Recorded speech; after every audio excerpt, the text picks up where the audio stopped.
ഈ ദിവസങ്ങളിൽ ഉപവസിക്കുന്ന, പ്രാർത്ഥിക്കുന്ന, പ്രാർത്ഥനയ്ക്കായി ഏൽപ്പിക്കപ്പെടുന്ന ചില വ്യക്തികളുടെ കുടുംബങ്ങളുടെ മേൽ തുറന്ന സ്വർഗം വെളിപ്പെടാൻ പോവുകയാണ്.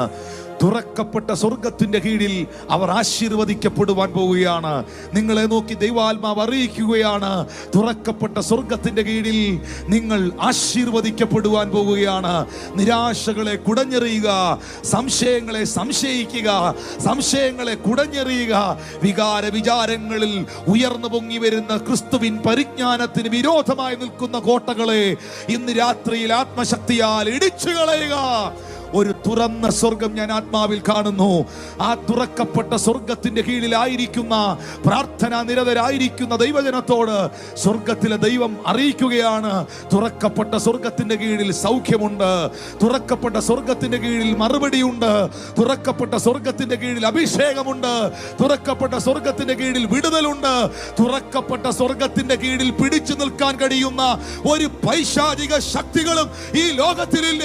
ഇതാ ഒരു തുറക്കപ്പെട്ട സ്വർഗം പ്രാർത്ഥിക്കുന്നവർക്ക് വേണ്ടി വെളിപ്പെടുത്തുകയാണ്. അതെ, പ്രാർത്ഥിച്ച കർത്താവിന്റെ മുമ്പിൽ സ്വർഗം തുറന്നു. 2, പരിശുദ്ധാത്മാവ് പ്രാവന്ന രൂപേണ യേശുവിന്റെ മേലിറങ്ങി. എപ്പോഴാ പാട്ടുപാടി ആ പാട്ടിന്റെ 4ാമത്തെ സ്റ്റാൻസ യേശു വെള്ളത്തിൽ നിന്ന് 4 പ്രാവശ്യം പാടിയപ്പോഴാണോ? അല്ല, അതേ പ്രാർത്ഥനയിൽ സ്വർഗം തുറക്കപ്പെട്ട അതേ പ്രാർത്ഥനയിൽ തന്നെ അതിനോടൊപ്പം പരിശുദ്ധാത്മാവും തന്റെ മേൽ ഇറങ്ങി വരികയാണ്. അതെ, ആരെയാണ് പരിശുദ്ധാത്മാവ് നിറയ്ക്കാൻ പോകുന്നത്? പ്രാർത്ഥിക്കുന്നവനെ. ആരെയാണ് പരിശുദ്ധാത്മാവ് വെയിറ്റ് ചെയ്യുന്നത്? പ്രാർത്ഥിക്കുന്നവനെ. ആരെയാണ് ദൈവം പരിശുദ്ധാത്മാവ് ഉപയോഗിക്കാൻ പോകുന്നത്? പ്രാർത്ഥിക്കുന്നവരെ. ആരിലൂടെയാണ് അന്ത്യകാലത്ത് ഒരു ഉണർവുണ്ടാകാൻ പോകുന്നത്? പ്രാർത്ഥിക്കുന്നവരിലൂടെ. ആരെയാണ് ദൈവം ഈ കാലഘട്ടത്തിൽ ശക്തിയോടെ പ്രയോജനപ്പെടുത്തുവാൻ പോകുന്നത്? പ്രാർത്ഥിക്കുന്ന കൂട്ടത്തെ, പ്രാർത്ഥിക്കുന്ന സഭയെ, പ്രാർത്ഥനയുടെ പർവ്വതങ്ങളിൽ പ്രാർത്ഥന നിരതരായിരിക്കുന്ന പ്രിയപ്പെട്ടവരെ. അതെ, സ്വർഗത്തിൽ നിന്ന് ശബ്ദമുണ്ടായി. മറുപടി, ദീർഘനാള് യേശു കർത്താവ് കേട്ട ചോദ്യം, ഹു ഈസ് യുവർ ഫാദർ? ആരാണ് നിന്റെ അപ്പൻ? ആരാണ് നിന്റെ പിതാവ്? കല്യാണം കഴിക്കുന്നതിന് മുമ്പ് ഒരു യൗവനക്കാരിയായ പെങ്കൊച്ച് ഗർഭവതിയായി പ്രസവിച്ച മകനാണിവൻ. ജോസഫും മറിയയും കൂടി വരുന്നതിന് മുൻപേ, വിവാഹിതരാകുന്നതിന് മുൻപേ ഇവൻ ഈ ഭൂമിയിൽ ജന്മമെടുത്തവനാണ്. ആരാണ് നിന്റെ അപ്പൻ? നിന്റെ പിതാവ് ആരാണ്? ആ ചോദ്യം സമൂഹത്തിന്റെ നടുവിൽ, പരീക്ഷണത്തിന്റെ നടുവിൽ ഉണ്ടായിരുന്നു പ്രിയരെ. ആ ചോദ്യത്തിന് 30 വർഷക്കാലം യേശു ഉത്തരം പറഞ്ഞില്ല. ആ ചോദ്യം ചോദിച്ച് ആരോടും കർത്താവ് മറുപടി പറയാൻ നിന്നില്ല. ഈ ഉപവാസ പ്രാർത്ഥനയിൽ എന്നെ കണ്ടുകൊണ്ടിരിക്കുന്ന ഒരു കുടുംബത്തോട് ദൈവത്തിന്റെ ആത്മ പറയുന്നു, പലതിനും നീ മറുപടി പറഞ്ഞില്ല, പലതിനും നീ വാ തുറന്നില്ല. പക്ഷേ ഈ ഫാസ്റ്റിംഗ് പ്രയർ തീരുന്നതിന് മുൻപ് നിനക്ക് വേണ്ടി സ്വർഗം മറുപടി പറയും, നിനക്ക് വേണ്ടി ദൈവം മറുപടി പറയും. വിശ്വസിക്കുന്നവർക്കായി ഞാൻ ദൈവത്തെ സ്തുതിക്കുന്നു. സ്വർഗം നിനക്ക് വേണ്ടി ഉത്തരം പറയും. ഇവൻ എൻ്റെ പ്രിയപുത്രൻ, ഇവനിൽ ഞാൻ പ്രസാദിച്ചിരിക്കുന്നു എന്ന് സ്വർഗത്തിൽ നിന്നൊരു ശബ്ദമുണ്ടായി. കർത്തൃദാസന്മാരെ, സഹോദരിമാരെ, സഹോദരന്മാരെ, എൻ്റെ ആത്മീക ക്രിസ്തുവിലുള്ള സന്തതികളെ, ഞാൻ നിങ്ങളോട് ഈ തിരുവചനത്തിൽ നിന്ന് ചോദിക്കട്ടെ, ആരുടെ മുമ്പിലാണ് സ്വർഗം തുറന്നത്? മറുപടി പറയാമോ? ആരുടെ മുമ്പിലാണ് സ്വർഗം തുറന്നത്? പ്രാർത്ഥിച്ചവന്റെ മുൻപിൽ. ആരുടെ മേളിലാണ് പരിശുദ്ധാത്മാവ് വന്നത്? പ്രാർത്ഥിച്ചവന്റെ മേളിൽ. ആർക്കു വേണ്ടിയാണ് സ്വർഗം മറുപടി പറഞ്ഞത്? പ്രാർത്ഥിച്ചവന് വേണ്ടി. ആർക്കു വേണ്ടിയാണ് സ്വർഗം ഇറങ്ങി വന്നത്? പ്രാർത്ഥിച്ചവന് വേണ്ടി. നിങ്ങൾ ആ യോർദാൻ നദിയിലേക്കൊന്ന് നോക്കിയേ. ആ യോർദാൻ നദിയിലേക്കൊന്ന് നോക്കിയാൽ അസാധാരണമായൊരു കാഴ്ച നിങ്ങൾക്ക് കാണാം. എന്താണെന്നറിയാമോ കാഴ്ച? മുകളിൽ നിന്ന് പിതാവായ ദൈവം സംസാരിക്കുന്നു. പുത്രൻ യോർദാന്റെ നദിയിൽ നിൽക്കുന്നു.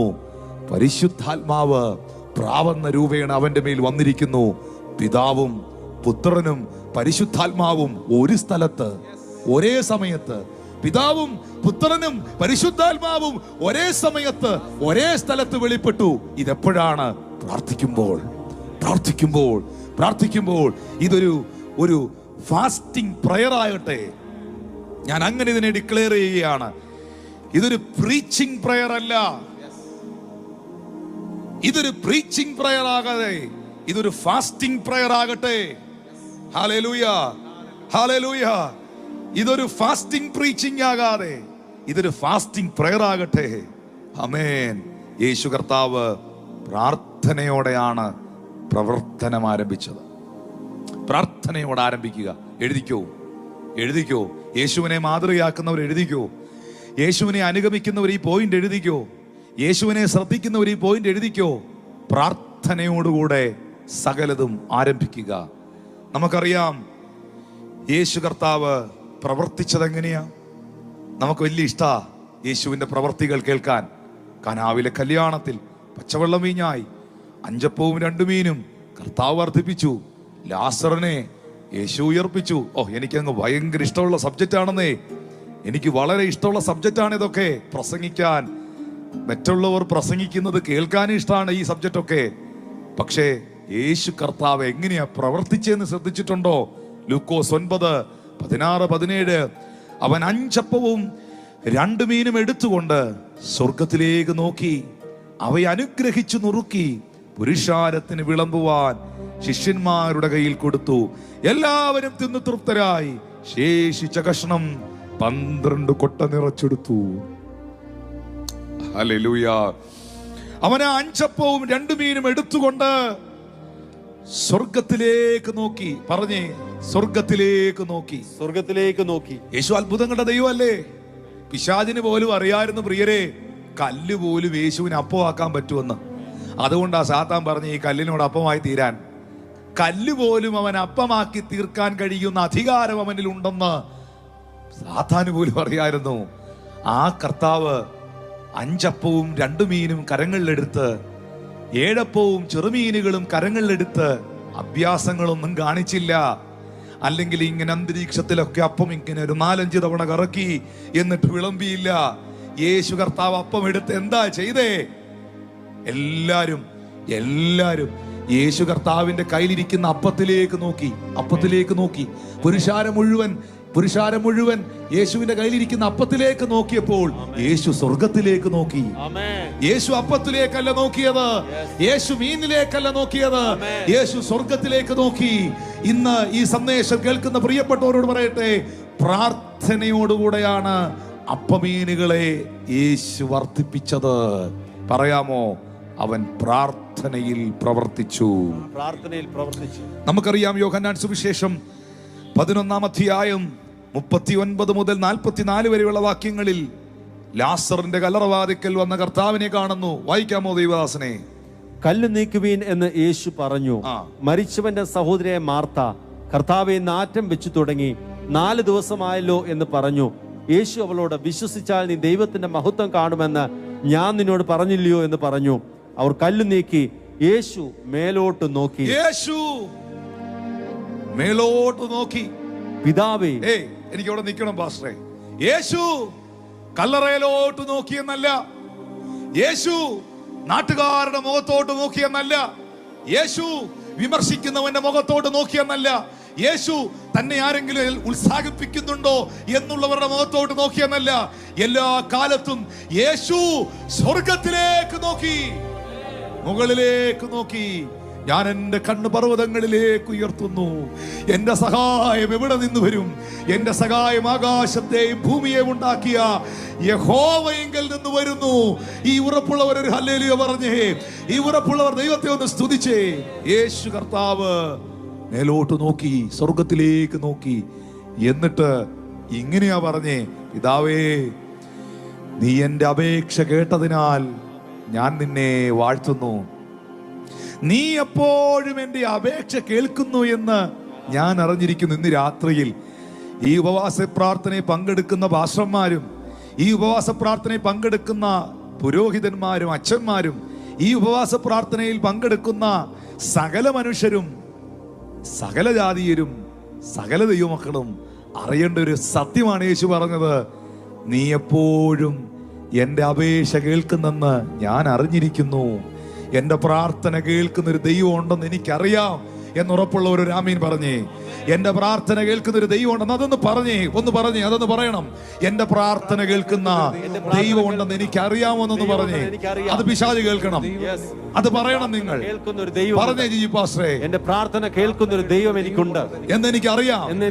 ഒന്ന് പറഞ്ഞേ. അത് സൂമിൽ കേൾക്കുന്നവർ ഒന്ന് പറഞ്ഞേ, യൂട്യൂബിൽ കാണുന്നവർ പറഞ്ഞേ, എന്റെ പ്രാർത്ഥന കേൾക്കുന്ന ഒരു ദൈവം എനിക്കുണ്ട് എന്ന് ഞാൻ അറിയുന്നു. ഒന്ന് രണ്ട് തവണ പറഞ്ഞേ, എന്റെ പ്രാർത്ഥന കേൾക്കുന്ന സർവശക്തനായ ദൈവം എനിക്കുണ്ട് എന്ന് എനിക്കറിയാം. മറ്റാരെക്കാളും എനിക്കറിയാം. Hallelujah, hallelujah. പക്ഷേ യേശു പറയുകയാണ്, എങ്കിലും അതെനിക്കറിയാം, എങ്കിലും നീ എന്നെ അയച്ചിരിക്കുന്നെന്ന് എന്റെ ചുറ്റും നിൽക്കുന്ന പുരുഷാരം വിശ്വസിക്കേണ്ടതിന് അവരുടെ നിമിത്തം ഞാൻ പ്രാർത്ഥിക്കുന്നു. ഞാൻ പറയുന്നു, കർത്താവേ, പിതാവേ. അതെ, ഇപ്പോൾ എന്റെ ആവശ്യം എന്താണെന്നറിയാമോ? എന്റെ ചുറ്റും നിൽക്കുന്ന ആൾക്കാരില്ലേ, വിമർശനത്തോടെ നോക്കുന്നവർ, പിന്നെ ഇവൻ എന്നാ കാണിക്കാൻ വന്നിരിക്കുക എന്ന് പറയുന്നവർ, എന്ത് സംഭവിക്കുമെന്ന് ആശ്ചര്യത്തോടെ നോക്കി നിൽക്കുന്നവർ, അവരറിയണം അങ്ങന്റെ അപ്പായാന്നും ഞാൻ അവിടുത്തെ മകനാന്നും. അവരറിയണം ഞാൻ ദൈവമാണെന്നും, ഞാൻ പുത്രനാണെന്നും, ഞാൻ വീണ്ടെടുപ്പുകാരനാണെന്നും, ഞാൻ തന്നെ പുനരുത്ഥാനവും ജീവനുമാകുന്നു എന്ന് ഇവരറിയണം. മരിച്ചവരെ ഉയർപ്പിക്കുവാൻ കഴിവുള്ള ദൈവപുത്രൻ ഞാനെന്ന് ഇവരറിയണം. ദൈവപുത്രന്റെ ശബ്ദത്തിന്റെ മുമ്പിൽ മരിച്ചവർ ഉയർക്കുമെന്ന സത്യം കാലഘട്ടങ്ങൾ കഴിയുമ്പോൾ വെളിപ്പെടാനുള്ള വലിയ സത്യം ഇന്ന് ബഥാനിയയിൽ ഇവനിൽ സംഭവിക്കണം. ഓ ഹല്ലേലൂയ. പിതാവേ, അങ്ങത് ചെയ്യണം. ഇന്ന് രാത്രിയിൽ ആരോടൊക്കെയോ കർത്താവ് പറയുന്നു, ചിലർ വിശ്വസിക്കേണ്ടതിന്, നീ വിശ്വസിക്കേണ്ടതിനല്ല. ഇതാരോടാ പറയുന്നതെന്ന് എനിക്കറിയില്ല. അവർ ആമീൻ പറയണം. നിങ്ങൾ വിശ്വസിക്കാൻ വേണ്ടിയല്ല, നിങ്ങൾക്ക് വിശ്വാസം ഉണ്ടെന്ന് എനിക്കറിയാം. യേശു പറഞ്ഞതുപോലെ പിതാവിന്റെ പ്രാർത്ഥന കേൾക്കുന്നെന്നും എനിക്കൊരു ദൈവം ഉണ്ടെന്നും എന്റെ ദൈവം സർവശക്തനാണെന്നും എനിക്കറിയാം. വ്യക്തിപരമായി നിങ്ങൾക്കും അറിയാം. പക്ഷേ നിങ്ങളുടെ വീട്ടിലുള്ള ചിലരതറിയേണ്ടതിന്, നിങ്ങളുടെ നാട്ടിലുള്ള ചിലരതറിയേണ്ടതിന്, നിങ്ങളുടെ കൂടെ വർക്ക് ചെയ്യുന്ന, ജോലി ചെയ്യുന്ന ചിലരതറിയേണ്ടതിന്, നിങ്ങളുടെ കുടുംബത്തിലും സഭയിലുമുള്ള ചിലരതറിയേണ്ടതിന് നിനക്ക് വേണ്ടി ദൈവം ഒരു പ്രവൃത്തി ചെയ്യും. അത് വിശ്വസിക്കുന്നവർ ദൈവത്തിന് സ്തോത്രം ചെയ്തേ പ്രിയപ്പെട്ടവരെ. ഹല്ലേലൂയ എന്ന് പറഞ്ഞിട്ട് ആ കല്ലറയിലേക്ക് തിരിഞ്ഞ് ലാസറേ പുറത്തു വരിക എന്ന് ഉറക്കെ വിളിച്ചു. എന്റെ ചോദ്യം, വഴിയും സത്യവും ജീവനുമായ, പുനരുത്ഥാനവും ജീവനുമായ ദൈവപുത്രന്റെ ശബ്ദമല്ലേ? എന്നാ ആ വോയിസ് ഭയങ്കര. എൻ്റെ ആടുകൾ എൻ്റെ ശബ്ദം കേൾക്കുന്നു, അവ എന്നെ അറിയുകയും അവ എന്നെ അനുഗമിക്കുകയും ചെയ്യുന്നു. കർത്താവ് താൻ ഗംഭീരനാദത്തോടും പ്രധാന ദൂതന്റെ ശബ്ദത്തോടും ദൈവത്തിന്റെ കാഹളത്തോടും മധ്യാകാശത്തിൽ വരും. അന്ന് ക്രിസ്തുവിൽ മരിച്ചവർ ഉയർക്കും. കല്ലറകളിലുള്ളവർ ദൈവപുത്രന്റെ ശബ്ദം കേൾക്കും. നന്മ ചെയ്തവർ ജീവനായും തിന്മ ചെയ്തവർ ന്യായവിധിക്കായും എഴുന്നേൽക്കുന്ന നാഴിക വരുന്നു എന്ന് പറഞ്ഞവന്റെ ശബ്ദം ആ കല്ലറയിൽ മുഴങ്ങുകയാ. ലാസറസ്,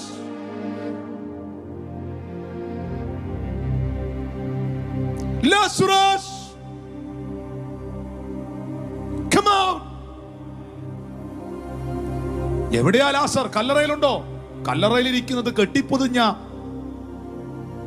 ദുർഗന്ധം വമിക്കുന്ന, 4 ദിവസം കഴിഞ്ഞ ശവശരീരമാണ്. ലാസർ കല്ലറയിലുണ്ടോ? ഇല്ല. അവന്റെ ആത്മാവ് എവിടെ? അവന്റെ ആത്മാവ് എത്തേണ്ടടുത്തെത്തി. ഒന്നുകിൽ അബ്രഹാമിന്റെ മടിയിൽ, അല്ലെങ്കിൽ പാതാളത്തിൽ, എനിക്കറിയില്ല. അവിടെയില്ല. പക്ഷേ അവിടെയില്ല.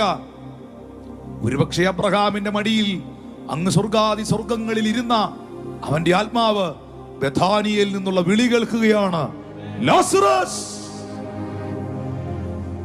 ആ ശബ്ദത്തിന്റെ മുമ്പിൽ സ്വർഗാദി സ്വർഗങ്ങളിൽ ഇരുന്ന ആത്മാവിന് ഇരിക്കാൻ കഴിഞ്ഞില്ല. ആത്മാവ് വന്ന് ശരീരത്തിലോട്ട് പ്രവേശിക്കുകയാണ്. എഴുന്നേറ്റ് വരികയാണ്. പ്രാർത്ഥനയ്ക്ക് ശേഷം വെളിപ്പെട്ട ശബ്ദം സ്വർഗത്തെ ചലിപ്പിക്കുകയാണ്. പ്രാർത്ഥനയ്ക്ക് ശേഷം വെളിപ്പെട്ട കൽപ്പന മരിച്ചവനെ ഉയർപ്പിക്കുകയാണ്. ഉപവാസ പ്രാർത്ഥനയിൽ ഞാൻ അറിയിക്കട്ടെ, പ്രാർത്ഥിക്കുക, കൽപ്പിക്കുക. പറഞ്ഞേ, പ്രാർത്ഥിക്കുക, കൽപ്പിക്കുക. Yes. നമ്മൾ സാധാരണ ചെയ്യുന്ന എന്താണെന്നറിയാവോ? നമ്മളിൽ പലരും ചെയ്യുന്നത് എങ്ങനെയാ? കൽപ്പിക്കുന്നു, നടക്കുന്നില്ല, പിന്നെയും കൽപ്പിക്കുന്നു, നടക്കുന്നില്ല, ഒന്നുകൂടെ കൽപ്പിക്കുന്നു, നടക്കുന്നില്ല, എന്നാ ഉപവാസം ഇരുന്നേക്കാം. മനസ്സിലാവുന്നുണ്ടോ? എന്തോ വീക്കാന്ന് തോന്നുന്നു, ശുശ്രൂഷ അങ്ങോട്ട് ശോഭിക്കുന്നില്ല, വെളിപ്പെടുന്നില്ല, എന്നാ നമുക്ക് Jesus is alive fasting prayer ഇറക്കും, 3 ഇരുന്നേക്കാം. മനസ്സിലാവുന്നുണ്ടോ? നമ്മൾ ശോഭിക്കാതെ നമ്മൾ കൽപ്പിച്ചിട്ട് നടക്കാതെ വരുമ്പോഴാ പ്രാർത്ഥിക്കണമെന്ന് ചിന്തിക്കുന്നേ. പക്ഷേ കൽപ്പിച്ചിട്ട് നടക്കാതിരിക്കുമ്പോൾ ഇറങ്ങിത്തിരിച്ച കാര്യം സംഭവിക്കാതിരിക്കുമ്പം പ്രാർത്ഥിക്കാം എന്ന് പറയുന്നതിലല്ല കാര്യം. പ്രാർത്ഥിച്ചിട്ട് ഇറങ്ങണം, പ്രാർത്ഥിച്ചിട്ട് കൽപ്പിക്കണം, പ്രാർത്ഥിച്ചിട്ട് പ്രസംഗിക്കണം, പ്രാർത്ഥിച്ചിട്ട് ശുശ്രൂഷിക്കാൻ പോകണം. ദൈവസന്നിധിയിൽ ഇരുന്നിട്ട് ദൈവത്തിന്റെ കർത്താവിന്റെ ശുശ്രൂഷകൾക്ക് വേണ്ടി ഏൽപ്പിക്കണം.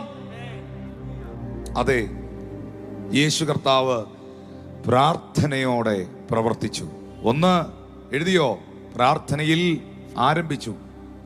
2 പ്രാർത്ഥനയോടെ പ്രവർത്തിച്ചു. മൂന്നാമത് യേശു കർത്താവ് എനിക്ക് ബൈബിളിൽ, എസ്പെഷ്യലി പുതിയ നിയമത്തിൽ, ലേഖനങ്ങളിൽ ഞാൻ എപ്പോൾ വായിച്ചാലും പിന്നെ താഴോട്ടും മേളിലോട്ടും ഒന്നും വായിക്കാൻ പറ്റാത്ത രീതിയിൽ ഞാനിങ്ങനെ സ്റ്റക്കായി പോകുന്നൊരു വാക്യമുണ്ട്. അതിനകത്ത് തന്നെ ഞാനിങ്ങനെ മോനെ കുറച്ച് നേരം ഇങ്ങനെ നോക്കിയിരിക്കും ആ വചനത്തിനകത്തോട്ട്. എന്നിട്ട് ഞാൻ ആ വചനത്തിൽ തന്നെ നോക്കിയിരുന്നിട്ട് അങ്ങോട്ട് ചിന്തിക്കാൻ തുടങ്ങി. എൻ്റെ കണ്ണിൽ നിന്ന് ഇങ്ങനെ കണ്ണുനീരൊഴുകി വരും. ആ വാക്യം ഏതാണെന്നറിയാവോ? എബ്രായർക്കെഴുതിയ ലേഖനം 5-ാം അധ്യായം അതിൻ്റെ 7, 8, 9 വാക്യങ്ങൾ.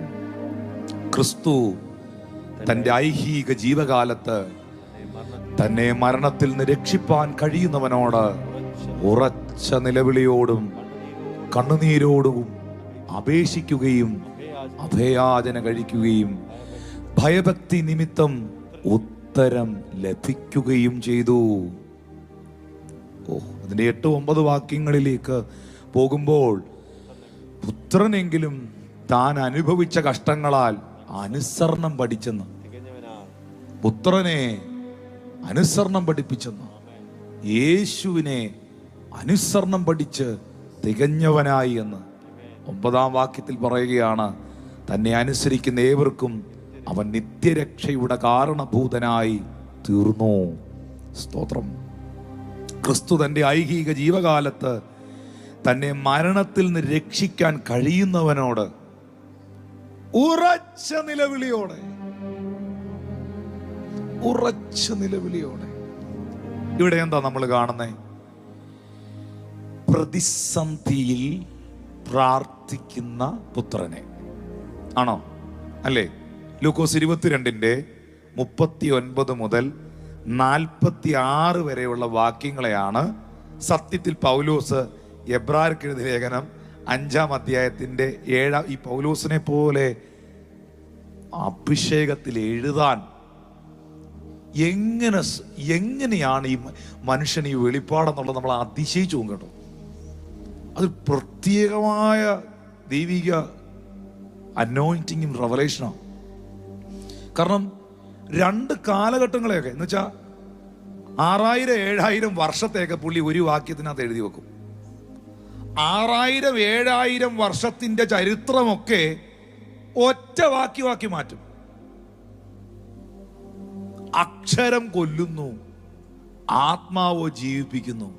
അവൻ ഞങ്ങളെ പുതിയ നിയമത്തിന്റെ ശുശ്രൂഷകരാക്കാൻ പ്രാപ്തരാക്കിയെന്ന്. 2 കാലഘട്ടങ്ങളെ 2 പദത്തിനകത്ത് കയറ്റി പുള്ളി. 2 കാലഘട്ടങ്ങളെ.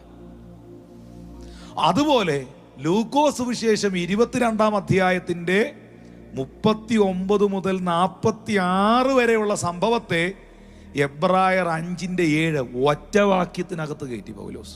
ആ സംഭവം ഒന്ന് വായിച്ചേ. ആ സംഭവം അതാണ് ഇപ്പൊ വായിച്ച പ്രധാന വാക്യം. പിന്നെ അവൻ പതിവ് പോലെ ഒലൂമലയ്ക്ക് പുറപ്പെട്ടു പോയി. ശിഷ്യന്മാരും അവനെ അനുഗമിച്ചു. ആ സ്ഥലത്തെത്തിയപ്പോൾ അവൻ അവരോട്, നിങ്ങൾ പരീക്ഷയിൽ അകപ്പെടാതിരിപ്പാൻ പ്രാർത്ഥിപ്പീൻ എന്ന് പറഞ്ഞു. താൻ അവരെ വിട്ട് ഒരു കല്ലേറ് ദൂരത്തോളം വാങ്ങിപ്പോയി മുട്ടുകുത്തി, പിതാവേ, നിനക്ക് മനസ്സുണ്ടെങ്കിൽ ഈ പാനപാത്രം എങ്കിൽ നിന്ന് നീക്കണമേ, എങ്കിലും എൻ്റെ ഇഷ്ടമല്ല നിന്റെ ഇഷ്ടം തന്നെ ആകട്ടെ എന്ന് പ്രാർത്ഥിച്ചു. അവനെ ശക്തിപ്പെടുത്തുവാൻ സ്വർഗത്തിൽ നിന്ന് ഒരു ദൂതൻ അവന് പ്രത്യക്ഷനായി. പിന്നെ അവൻ പ്രാണവേദനയിലായി അതിശ്രദ്ധയോടെ പ്രാർത്ഥിച്ചു. അവൻ പ്രാണവേദനയിലായി അതിശ്രദ്ധയോടെ പ്രാർത്ഥിച്ചു. നിങ്ങൾ ആ പദം വിട്ടുപോകല്ലേ.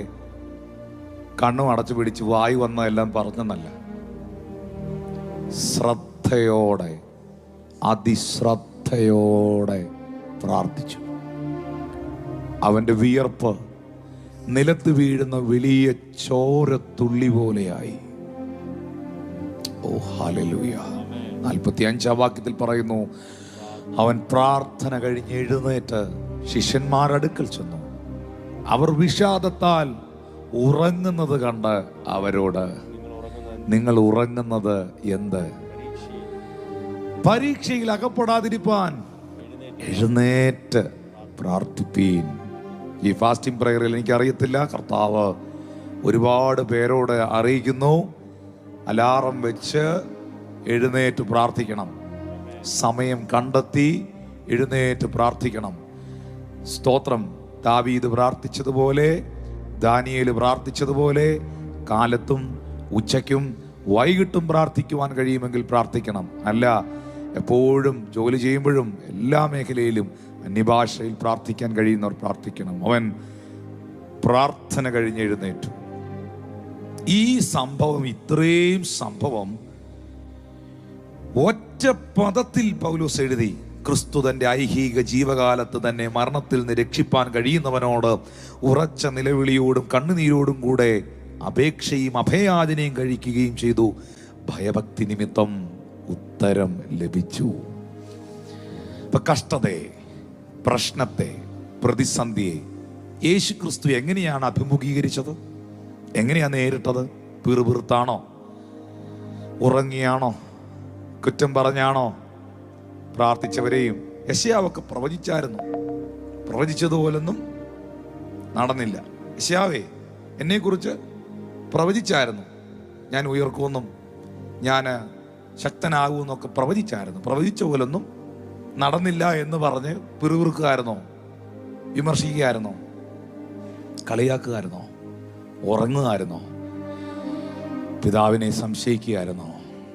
അവിടെ പ്രാർത്ഥനയുടെ ആഴങ്ങളിൽ നിന്നുകൊണ്ട് പുത്രൻ പറഞ്ഞൊരു പരാമർശമുണ്ട്. അല്ല, ചങ്കിനകത്തു നിന്നൊരു വാക്കുണ്ട്, പിതാവേ, കഴിയുമെങ്കിൽ ഈ പാനപാത്രം എങ്കിൽ നിന്ന് നീക്കണമേ, എങ്കിലും എൻ്റെ ഇഷ്ടമല്ല അവിടുത്തെ ഇഷ്ടം എന്നിൽ നിറവേറ്റണമേ. എങ്കിലും എൻ്റെ ഇഷ്ടമല്ല, എൻ്റെ കൊതിയല്ല, നിന്റെ ഹിതം എന്നിൽ നിറവേറ്റണമേ. എൻ്റെ ആഗ്രഹങ്ങളല്ല, നിന്റെ ഹിതം എന്നിൽ നടപ്പിലാക്കണമേ. ഈ പ്രാർത്ഥനയുടെ നടുവിൽ തന്നെ ശക്തീകരിക്കുവാൻ ഒരു ദൈവദൂതൻ അവിടെ ഇറങ്ങി വന്നു. ഞാൻ നിങ്ങളോടൊരു സത്യം ഈ വിഷയവുമായി ബന്ധപ്പെട്ട് പറയുന്നു. യേശുവിനെ അനുഗമിക്കുന്ന, യേശുവിനെ ആരാധിക്കുന്ന, യേശുവിനെ മാതൃകയാക്കുന്ന, യേശു ദൈവമായിരിക്കുന്ന ഒരു വ്യക്തിത്വവും ജീവിതവുമാണ് നിങ്ങൾ നയിക്കുന്നതെങ്കിൽ, യേശുവിനെ പോലെ നിങ്ങളുടെ സകല പ്രവർത്തനങ്ങളും പ്രാർത്ഥനയിൽ ആരംഭിക്കുക. ജോലിക്ക് പോകുന്നതിന് മുമ്പ് ദൈവസന്നിധാനത്തിൽ ഒന്ന് പ്രാർത്ഥിച്ചിട്ട് പോകും.